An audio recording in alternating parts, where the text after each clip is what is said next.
Sophie, Sarah, it's lovely to see you both, and congratulations on making it through to the semi-finals and topping the group. So you've been out here for a while now. Obviously, you've gone 4 from 4 in the group stages. What's pleased you most about the team's performances so far? I think it's been amazing to see how far we've come. I think there's a new thing coming now with Louis, and it's all about fearless cricket, and I think we're really showing that now, especially after the win the other day against Pakistan. I think Nat went out there and showed about what we're all about, and we scored, 214 in a T20, which is the highest score in a T20, which is amazing. So, yeah, it's just really exciting to go into the semi-finals with all this confidence. Yeah, you mentioned that massive win against Pakistan yesterday. As you said, highest total in world T20 history. I know both of you are desperate to get up the order as all-rounders, but how's the form at the moment of the middle order? Nat Sciver, Amy Jones, a little word on them? Oh, they're honestly just playing amazingly. Like, they're just so aggressive, but like really clinical. Like, they're not playing messy cricket either. And there's just like a calmness when they're out there as well. Like, even though they're going for like every ball, there's still like this calmness there. And then, you know, if they don't pull it off, we've obviously got depth in the order to come in, and I think they're showing that and that fearlessness. So yeah, it's really good to see. Yeah, you mentioned that depth there. I was really impressed with the top 3 and how they've gone about it. It was great to see Dan get that 50 yesterday, but in particular, Sophia Dunkley, Alice Capsey, you know, they're so young, they're coming in from the 100 regional cricket and performing on the international stage. Do you think that's down to, you know, the exposure they're getting in games like the 100, the WPL, and going forward the WPL as well? Definitely. I think like just getting game time in the middle is obviously always helpful. So I think them going away and getting that experience and playing with, you know, different players and learning different things, like when they come back from it, they're always telling about, you know, what this player said or what that player said. So they're definitely learning off others, and then coming back into an environment where they can just be themselves, and, you know, we can explore different options and different shots. So I think like they're definitely going about it in their own way, but they just keep adding more and more to the game through these franchises as well, which is really good to see. Yeah, it's great to see. So we've spoken about the mindset shift around putting that pressure back onto the opposition. And there's a lot been in the media about how the batters have been going about that. But obviously you are 2 of the spin trio with Charlie Dean. So how does that affect you girls as spinners? How's it changed your plans? And how have you shifted your mindset since Louis come in? I think it's been just keeping it simple. I think we've come as a 3 and we chat when we get out there. I think we kind of stick together as a 3. I know we've got a seam unit and a spin unit, but we kind of stick together as a group. But yeah, we kind of just adapt to the conditions. There've been a few different wickets since we've been out here, so it's been no different to what we've been used to. And I think it's just like communication's massive for us. I think the first ball to ball, it's kind of just just see how it goes, and then kind of just relays the information to me and Glennie, or vice versa. So I think it's been great to sit together, keep it simple, and just back ourselves to do what we do best. Yeah, there's like been so many chats, but like I've noticed a difference in the chats as well. Like, it's all about like how to take a wicket and like what's the best way to get a wicket on this, you know, wicket. So I feel like we're doing that really well, and just keep communicating. Yes, you mentioned the pitches have been slightly different out here. How do you think that's changed maybe your game plans? How are you going to take wickets? Is it about, you know, getting the big spinners in, or, you know, maybe trying to play with field setting or things like that? I think like for like the bowlers unit as like a whole, I think we're just always trying to keep stumps in play. So obviously with the variable bounce as well, some of the wickets we've played on, I feel like as long as we're doing that, like we're in the game all the time. So I think we've kept it simple as a group, not just the spinners, and then obviously looking for the variations, and we've not been afraid to do that, even if we've not executed. Like, we're trying to be proactive at the back end, you know, slow balls, Yorkers, things like that. So I think we're keeping it simple majority of the time, but when we go for that difference, like, we're not afraid to do that. So even though you're all still under 23, you're vastly experienced, over 150 T20 wickets between you and Dino.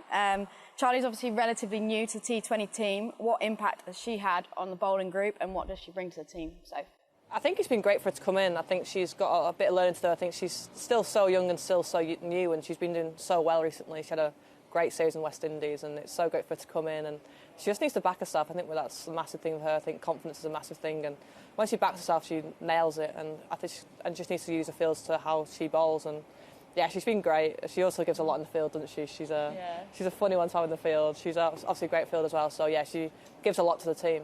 So if you took on the vice-captaincy role when Heather and Nat were absent in that India series, do you kind of see your role in this little spin trio as kind of the leader, or is it, you know, does it take the pressure off you to have 2 extra frontline spinners in the team that are doing such an awesome job? It definitely takes the pressure off. I know in the last few years I've been the only spinner in a team, whether it be an ODI or sometimes a T20. But I think it's great to have the three of us in there. I think we've been playing together for a long time now, and I think we know how each other work, and we communicate really well. And it's nice to have just the three spinners in the team, and three spinners just bowling really well. It's quite a new thing for us all, so it's just really great to see. So Sarah, I think you're enjoying a really purple patch of form at the moment. I know, and you're a really key wicket taker in those middle overs. Obviously last year you're unfortunate to miss out on that 50 over World Cup squad. Kind of what changes did you make, and are you putting your current form down? Yeah, definitely. Like, I think obviously it was a bit of a different time back then in COVID, where we just was in four walls to be honest, like in the hotel. So, and I think one of the biggest things that I've grown my game over the years is that I'll always go back to basics and go for a hit with my dad, or go to my club and just focus on the simple things. And I think because I didn't have access to that, I think I lost that bit of fun and enjoyment, and lost my reasoning for wanting to improve. Like, most of the time I want to improve for myself and for the team, so I think to go away and have that chance to work on those things really did help me, to help apply it into the summer and obviously the Commonwealth Games and stuff. So being up on the big stage is obviously crucial, and quite a lot of pressure, so as long as you're enjoying it, I think that was the main thing. And I think I just lost that enjoyment and a bit of spark, so to go away and work on that and get that back again has kind of fired me up. And I'm going out there feeling a bit fearless and just feeling a bit more aggressive, so having that freedom I feel is helping with my form, definitely. I think you mentioned a few things there about enjoying the game, going back to basics, and I know that's something that Louis is really massive on. Jon Lewis having come in just before the West Indies, and it's kind of what impact has he had? It looks like you girls are just absolutely loving playing cricket at the minute, loving touring, really enjoying it. So what kind of impact has he had? I think just the motto he's trying to give, set as a team, and what we want to achieve. I think for a long time we've let kind of a win or a loss define us, which obviously we do want to go and win a World Cup, don't get me wrong, but I think what's defining us now is how we play our cricket and how we want to entertain and inspire, and get young kids looking at our cricket thinking, damn, I want to play like how she does, in that funky shot or that cool delivery. So I feel there's just that element of freedom. Even though we do keep it basic, there is that element of freedom. So I think that's how he wants to go about it, and that's how I want to do our cricket, which is giving us a bit of a licence really, which I think is the enjoyment coming out of us. I mean, I think people that know me know I'm quite a chill person outside. I like to get away from cricket, and sometimes not really been able to do it in the past just because we do a lot of training, but I think he loves a bit of golf as well, which helps me out. So we'll go and play golf, and we'll go and do different things, which has been great. And he's just so chilled out. I think there's so much family here now, and he's just there, training at council yesterday, and he's go and have a great day with your family, and go and sing and have a great day off, just go and enjoy it. And I think that's not been a thing in the past like it is now. So he's coming in and he's got such a positive impact on us all, and it's just great to see, and hopefully the long way it continue. Any good golf courses around here you've tried? There's been a few. There's a few in Cape Town. Hopefully in the next few days I can go play, hopefully. So if you've had some success in World Cup semi-finals against South Africa before, 6 for last year in the 50 over World Cup, what kind of threats do they pose as a team, and how are you going to counteract those? I think just looking at the scorecard from last night, they obviously chased the Bangladesh score with no wickets down, and I think they're a force to be reckoned with. They've got Laura Woolford at the top, who's a great player, and when she's in a bit of form like she's hit now, and a bit unfortunate that she's hit runs now, but she's a great player, and they've got of Chloe Tran who's been hitting runs, and obviously Marizanne Kapp's a massive part for them. So they're a great team, and hopefully we can do what we did last year and hopefully win and get through to another final. And Sarah, this would be your first World Cup semi-final, as we won't mention the washout in Australia a couple of years ago.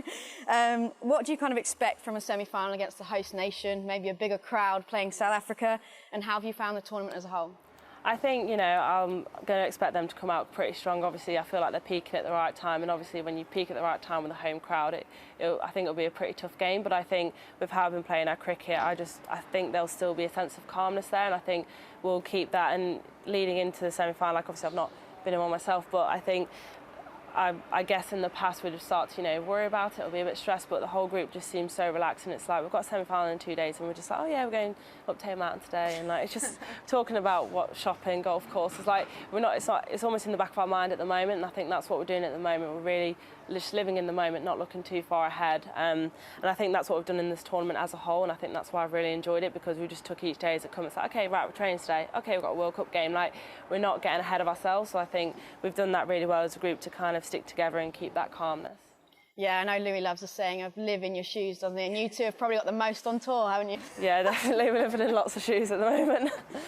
Anyway, so I couldn't not mention the WPL auction last week. So massive congratulations on your auction result. Firstly, where were you when your name came up, and how did you react when you were sold for £180,000? Well, it was actually salon time, wasn't it? Yeah, it was during salon time. So we were in Freya's room, actually. Yeah. And I was like, I didn't actually know it was on. I didn't know what time it started. So I was like, I'll just see it. Freya found the link, and then they'd already named 3 names, and Ash had gone for ridiculous amounts of money, and I was like, whoa, this is mad. And I think then my name came up, and I'd not been worried about it, and I think I screamed. She was pacing around the room, like, Freya was like doing Belly's hair, and then you was just literally pacing, and I was there waiting like, oh my God, oh my God. I was just really stressed. I was like, cause it's weird, because normally when you do things, I think it just hit you at once, like you were like, oh, it's fine, and then you were like, oh my gosh. Because normally we know how much you go for the 100, like say you get retained, you'll know how much you're on or whatever, and with that, everyone knew at the exact same time that you found out, yeah, but it was a really weird day for us all. I think it was weird that we had a game, but yeah, like, I think, honestly, it's just mad now, just thinking about it, but obviously it's really exciting times for women's cricket in general. Just for the record, salon time is Freya Davies doing everyone's amazing hair for game day on the morning of a game. The plaits that everyone has is all Freya Davies' best looking team in the tournament, I'm telling you. Best hairstyles. But yeah. So when you made your debut at 16, could you ever imagine just a few years later that you'd be going to a women's Premier League and going for that amount of money? No, not really. I think everyone knows that when I was younger, I used to just mess about a little bit and play cricket for enjoyment and didn't really take myself too seriously. And I think first I realised that I could make cricket as a living, and now last week is it's life-changing money for a lot of people, and especially someone like Nat. Like she's gone for so much money, but yeah, honestly, it's mad. And yeah, but all our focus on the World Cup at the minute. Like genuinely, I think we just want to win this World Cup, and a massive dream of mine has been to win a major trophy that I haven't won yet, and I'm really hoping that on Sunday that'll be a dream come true. Yeah, I'm sure it will be. But yeah, it really is a game-changing moment for women's cricket, and don't you think young girls, across the world now, see you girls as role models, see cricket as a career? And I remember I didn't even know there was an England women's cricket team at the age of 10. I wanted to play for England men. Whereas you guys coming through now, you're going to have 10, 15 years of this, and so many girls are going to see you as role models. Do you take that quite seriously? Yeah, I feel like it's quite exciting because I know growing up I had a lot of male sport role models. So I feel really special to see girls, in our situation think, oh, actually I can make it too. So I think that's really important, and I think that's why it's so important to just keep enjoying our cricket and show that how fun it can be, because obviously we know with cricket it's a love-hate relationship and it can be really tough at times. So I think just showing them that it's worth it 100% to go all the way, and hopefully just keep inspiring them. Yeah, like when I was younger, it used to be like I used to be the only girl at my cricket club when I was growing up, and now there's a women's team, there's a girls' team, and there's about 40 women and girls that play cricket now, and I used to be the only girl, and it's just it's changed in the last 10 years, and long may it continue for the future. It's so great to see. Yeah, up the Alv. Up the Alv. Yeah. So I've got one final question for you, Soph. We know you're a huge Everton fan and you love to plaster EFC forever, absolutely anywhere you can. Obviously, you've got a new manager. I'll take them worldwide. A new manager. New manager, Sean Dyche. How are you finding the new manager, and what do you reckon to Everton's chances for the rest of the season? Yeah, well, my brother told me last night we need 19 points for safety. I mean, it seems quite a lot at the minute, but I'm really hoping that we'll be fine. Like, honestly, they're doing all right at the minute, and Sean Dyche is coming in and seems to be working them quite hard. But yeah, obviously, I'm missing going to the game at home, but my brother said it was quite nerve-wracking at the weekend, but obviously after the result, he was absolutely buzzing. And yeah, it's great to see him doing well again now, and it makes me a much happier person around the camp when Everton are winning. I can tell you that. Well, hopefully if you win on Sunday, you'll get to parade the trophy around the ground, and they'll give you a good reception. But it's great to see you both, and thank you very much for your time, and best of luck in the semi-final against South Africa on Friday. Thanks, Thank Tam. you. Cheers.